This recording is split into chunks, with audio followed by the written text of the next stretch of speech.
The Sealed Book.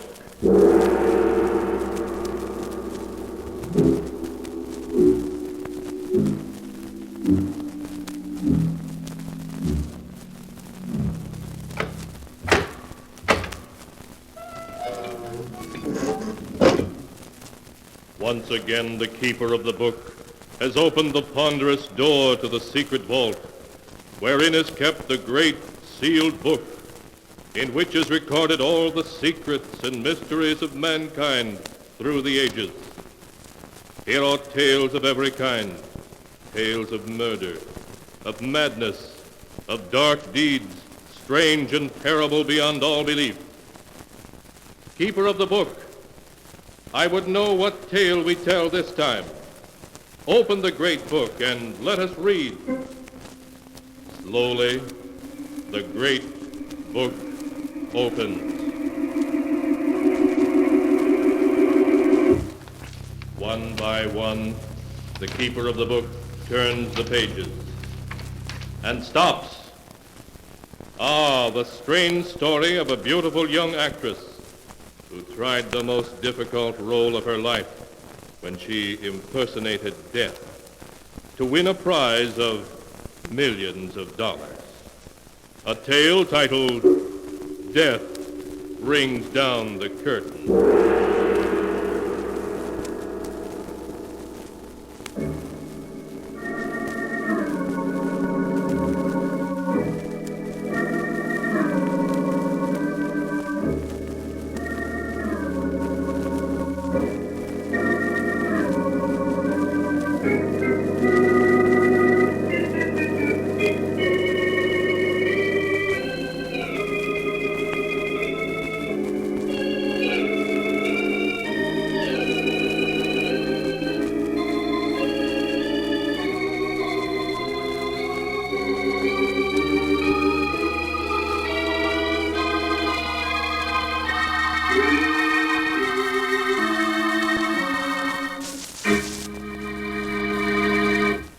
And here is the tale, Death Rings Down the Curtain, as it is written in the pages of the sealed book. In the darkened bedroom of Martha Richards, a room where the blinds are always shut, young Dr. Smith is listening intently through his stethoscope to the laboring heart of his elderly, crotchety patient.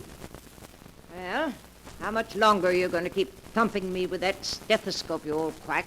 I've finished examining you now. Well, don't just stand there without saying a word. How am I? How much time have I got left? Well, that's difficult to say. If you will avoid all excitement, I think I can say a year, possibly 2. A year, possibly 2. Yes, but only if you do as I say. Now, there's no reason at all why you should insist on remaining in this darkened bedroom month after month. Why, it's been a year since you've been out of this room. Oh, you're going to start on that again. And what's more, Mrs. Richards, this living in utter seclusion is bad for your health. You should leave this room and see people. No, Doctor, no. I won't have my maid pushing me around in a wheelchair, the object of everyone's pity. I prefer to remain in this room and have people think of me as I was, not as I am. Very well. Only I can't see why you refuse to have visitors. It would give you some interest in life. It may surprise you to know, Doctor, that I'm expecting 2 visitors, though it isn't because of anything you've said. I'm sure it isn't. But the way my heart is, I think it's about time I was drawing up a will. Before I do so, I want to get acquainted with my only living relatives, a niece and a nephew from my husband's side of the family. And they're the 2 visitors you're expecting? Yes, I haven't seen Gerald and Mildred since they were children. I'm very curious to see what they grew up to be like. I understand Mildred's an actress. An actress? You don't mean that Millie Richards is your niece, do you? Yes. Have you heard of her? Of course. Everyone has. She's one of Broadway's leading actresses. I saw her in a play recently and thought she was excellent. Probably drinks and smokes and has been married 3 or 4 times. And her brother Gerald is probably an heir-to-wheel who's never worked a day in his life. Aren't you being a bit unfair, judging the 2 of them before you've even seen them? That remains to be seen, Doctor. Before I draw up my will, I intend to learn everything about them. I'll give them both every opportunity to prove they're worthy of part of the Richards' fortune. When do you expect them? They said they'd be here in time for dinner, which means they should be on their way here now.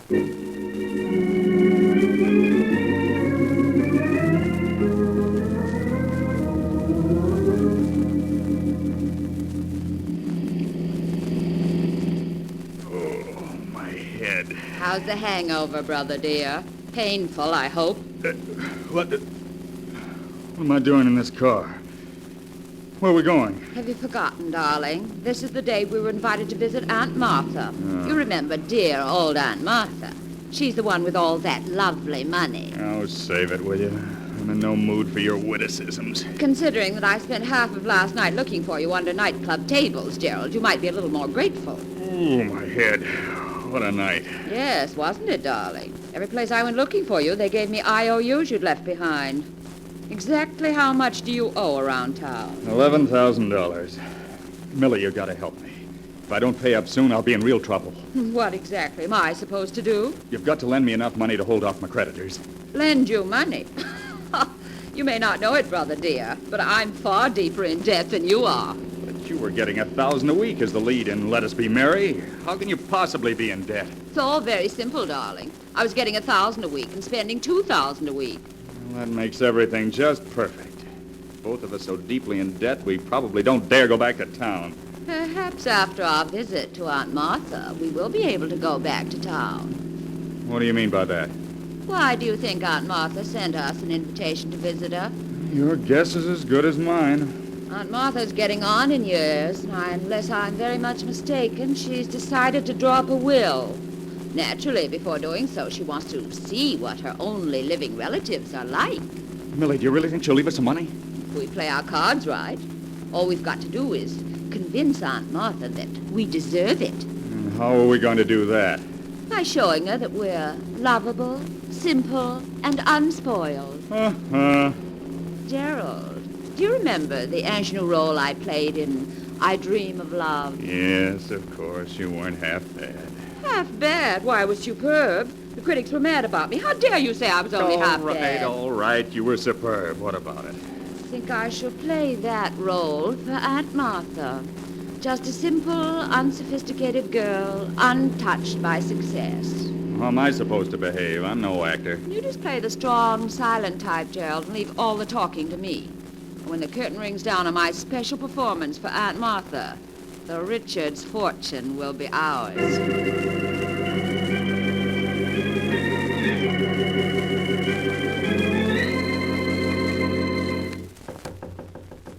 Come in.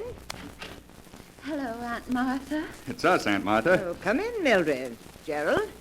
Well, it's been quite a number of years since we've seen each other, hasn't it? Yes, it has been, Aunt Martha. I've been meaning to call on you for ever so long, Aunt Martha, but something always interfered at the last moment. Well, what finally brought you here? Well, when you mentioned in your letter that you were ill and would like to see us, I simply couldn't stay away. I dropped everything to come here. I'm extremely grateful. Of course, the fact that you might possibly get an inheritance had nothing to do with it. Why, Aunt Martha, what a thing to say. Martha, Millie doesn't need money. She's one of the finest actresses on Broadway. So I've heard. What do you do for a living, Gerald? Huh? What do I do? Yes, Gerald, what do you do? Gerald works for a Wall Street firm, Aunt Martha. Yes, he works so hard, and they pay him so little. Unless I'm very much mistaken, Gerald was left quite a sizable inheritance by his father. Whatever became of that? The inheritance? Oh, that was lost in poor investments, Aunt Martha. I see. Well, I'm afraid there's a good deal about you two that I don't know. I haven't done very much. I haven't gotten very far, Aunt Martha, but Millie's really been a credit to the family name. Everyone's heard of her. Now, see here. I want you and Millie to be my guests for a week. Frankly, I want to know what you're like before I draw up my will. Of course, Aunt Martha. And I do hope that you'll take care of yourself so that you'll live for years and years. Thank you, Millie. Now, I'm afraid I must ask you two to leave, as I'm a bit tired. Certainly, Aunt Martha. If we can do anything for you, please don't hesitate to ask. Thank you. I'm glad we're out of there. The old lady stares at a person as though she can see through him. The room's so dark, it was difficult to see her. But you can tell she won't last much longer. Yes, but the main point is, did she fall for our little act? If you ask me, your performance hardly swept her off her feet. Nonsense. I played my role perfectly. Just give me a week, darling, and you and I will be the sole heirs to the Richards' fortune.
And now to continue the story. Death rings down the curtain, as it is written in the sealed book. For a week, Millie and Gerald have been living with their Aunt Martha, trying to convince her that they are worthy of inheriting her great fortune. And Millie, sure that they have succeeded, is waiting for Gerald to return to tell him the news. Hello, Millie. Gerald, where have you been all night? I've looked everywhere for you. I spent the night in town. Well, you've been drinking. So what? Oh, you fool. What if Aunt Martha were to hear about it, just when everything's working out perfectly? So everything's working out perfectly, is it? Yes. I told you if you'd leave her to me, it would. Last night, Aunt Martha made a phone call to New York. Gerald, it was her attorney she was calling, and he's coming here tonight to draw up her will. You don't say. Well. Well, you don't sound very enthusiastic at being named one of Aunt Martha's heirs. My dear Millie, it may interest you to know that the greatest performance of your career has gone for nothing. What do you mean? You may be able to sweep a Broadway audience off its feet, but not Aunt Martha. Oh, why, I tell you, she believes in me utterly. Oh, does she? Yes, she does. It may come as quite a shock, but while Aunt Martha was listening so devotedly to your every word, she had a private investigator in New York at work investigating. A private investigator? You mean Aunt Martha's been checking on our past? That's the general information I received. Why, that double-crossing old hag. Yes, and no doubt you can guess what she'll do when she learns that I happened a job on Wall Street and that I gambled my inheritance away. And what do you think she'll say when she hears you were named as correspondent in 3 divorce actions and were involved in the Wainwright scandal? Oh, I'd like to scratch out those staring eyes of hers, playing with me like a cat with a mouse. Well, the game's up. We may as well go up to our rooms and pack. What? Walk out on a $4 million inheritance? I should say not. There must be something we can do about it. Yes, well, what, for example? Well, I don't know yet. Let me think. I won't go back to the city beaten, deeply in debt. And Martha may think she's clever, but she won't beat me. Before she cuts me out of her will, I'll... Yes, What are you planning, Millie? Gerald, if we play our cards right, you and I will inherit the entire Richards fortune in spite of anything Aunt Martha can do. Now listen, this is what I want you to do.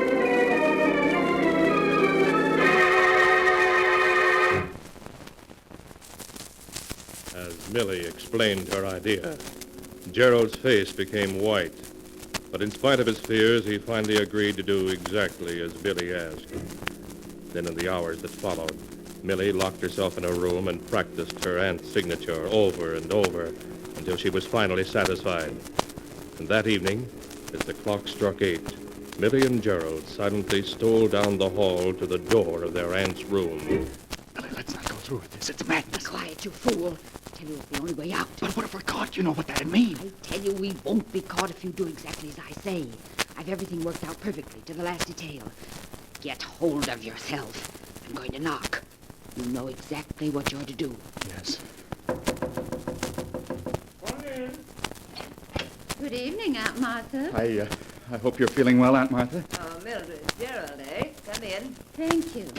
It's quite dark in here, Aunt Martha. Would you like me to turn on a light? No, Gerald, that isn't necessary. I'm quite used to being in the dark. Of course. How are you feeling this evening? Much better, thank you. Gerald, perhaps you ought to fix Aunt Martha's pillows. She doesn't seem very comfortable. No, you needn't bother. I'm quite comfortable, I assure you. Gerald, fix Aunt Martha's I can't go pillows. through with it. Do you hear? I can't. Fool, I should have known better than to count on you. Mildred, what's Gerald talking about? Nothing important, Aunt Martha. Here, let me fix this pillow I for tell you, I don't want Millie, don't. Mildred, Millie, don't. She's suffocating. Quiet, you hear? You haven't got the nerve to go through with it. I have. There. I think that's enough to bring on a heart attack. How do you feel, Aunt Martha? you're nothing but a murderess. Oh, my heart. Millie, is she dead? Yes, Gerald, and not from suffocation, but from a heart attack. I told you it would work out. I had nothing to do with it. Do you hear? You murdered her. I didn't. In the eyes of the law, Gerald, you're my accomplice, and nothing you might say can make it otherwise. We haven't time to discuss that.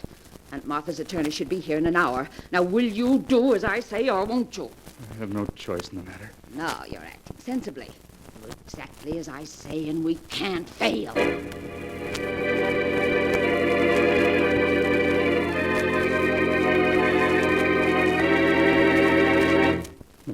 The car just stopped in front of the house. It must be Mr. Jordan, Aunt Martha's attorney. It certainly is punctual.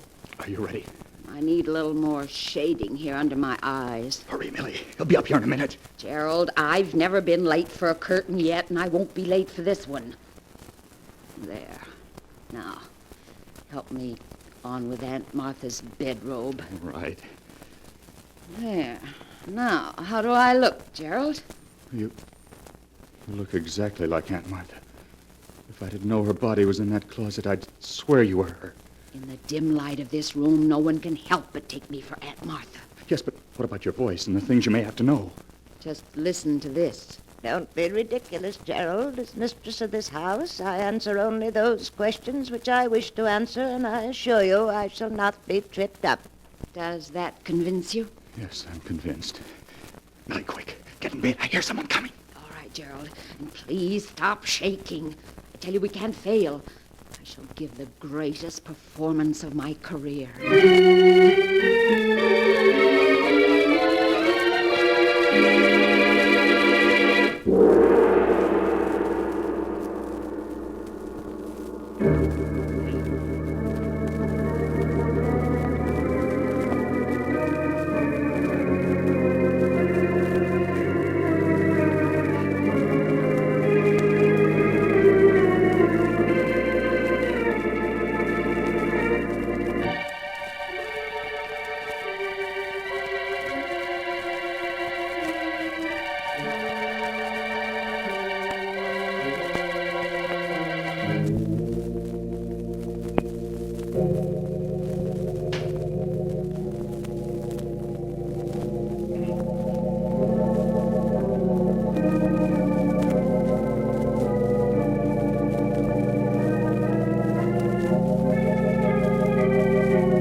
And now to continue the story.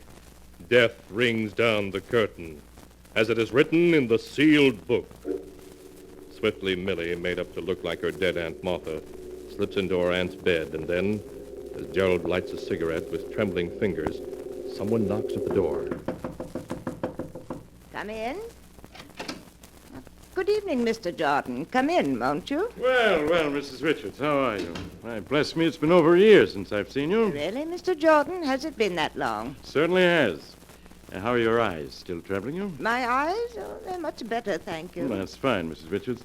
Oh, by the way, this is Mr. Wilson, my secretary. How do you do? I'm happy to meet you, Mrs. Richards. I don't think, Mr. Jordan, you've met my nephew, Gerald Richards. Gerald, this is my attorney, Mr. Jordan. Well, how do you do, Mr. Richards? Mr. Jordan, I want to have a will drawn up and signed tonight. Tonight? Surely you can't be serious, Mrs. Richards.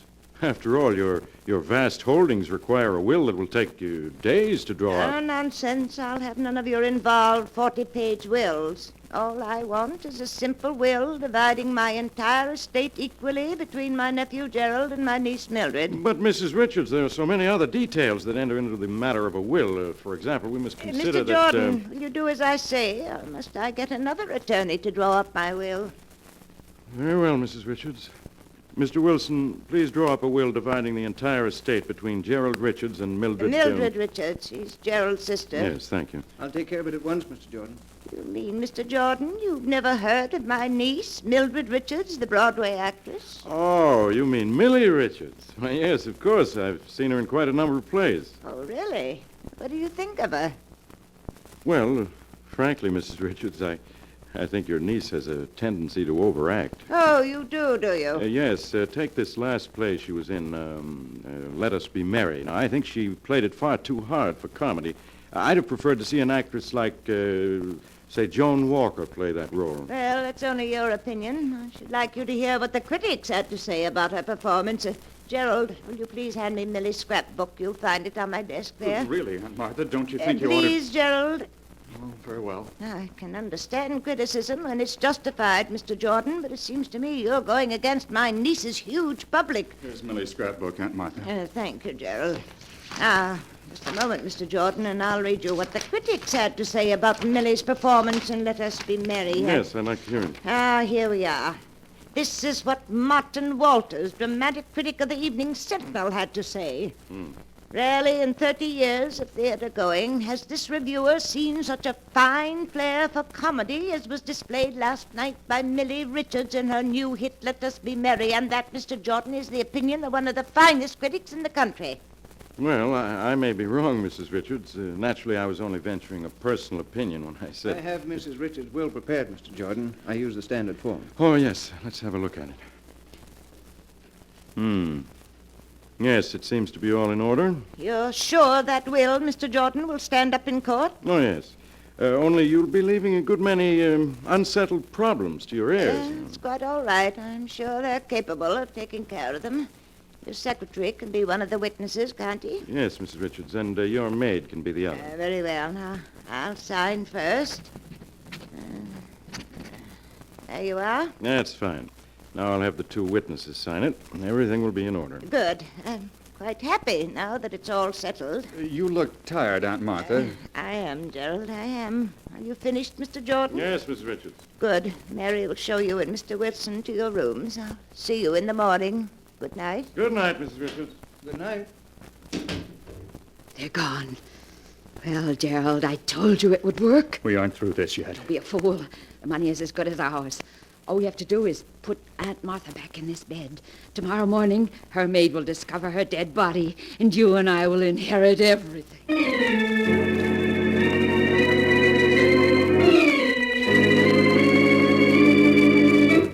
The next morning, things went exactly as Millie had foreseen. The maid found the old woman's body in her bed as if she had died in her sleep, and Dr. Smith was summoned at once. After a brief examination, he was satisfied that Martha Richards' tired heart had simply given out during the night. Oh, I can't believe it somehow, Doctor. Aunt Martha was such a dear. It's impossible to believe she's really dead. You mustn't feel too badly, Miss Richards. It was all over quite quickly, I'm sure. Your aunt's heart simply gave out. But she seemed so strong and well when we left her last night.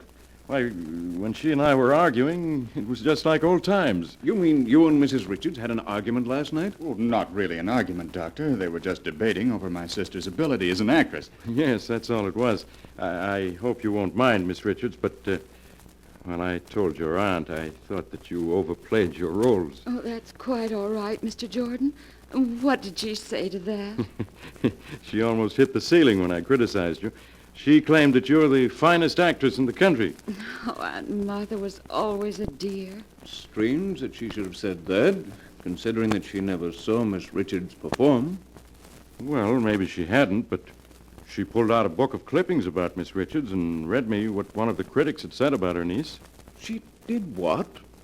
She read me what one of the critics had said about Miss Richards' ability as an actress. I see. Mr. Jordan, I think your criticism of Miss Richards that she overplays is justified. I beg your pardon. I never overplayed a role in my life. I'm afraid, Miss Richards, that you overplayed one last night. Last night? What do you mean? Your Aunt Martha was an extremely proud woman. She couldn't stand to be pitied. Exactly a year ago, she became blind. And when she did, she refused to leave her room and allow people to know she'd lost her sight. Only 2 people knew of her blindness, her maid and myself. But if Mrs. Richards was blind, how could she have read me that notice last night? She didn't, Mr. Jordan. An egomaniac actress disguised as Mrs. Richards read her own notice to you. Isn't that so, Miss Richards?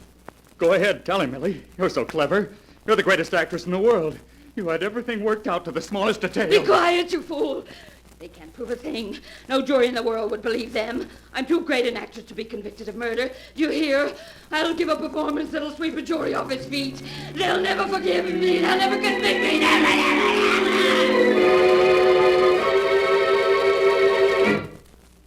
And that is the story, as it is written in the sealed book, of how an actress tried to impersonate death and failed.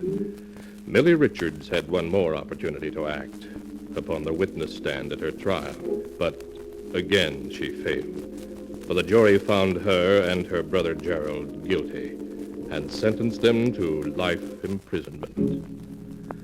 Strange are the secrets of the human heart and the ways of fate in trapping men and women in their own evil schemes.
And now, keeper of the book, before you close the great volume, show us the tale we tell next time.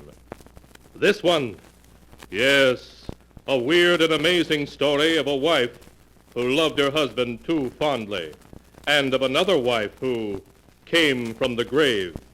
A tale titled, Till Death Do Us Part.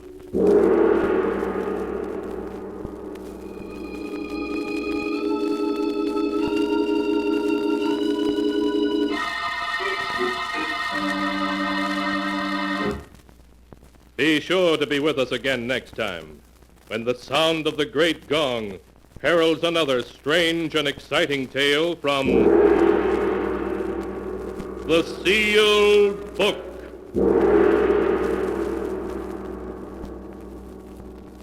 The Sealed Book, written by Bob Arthur and David Cogan, is produced and directed by Jock MacGregor.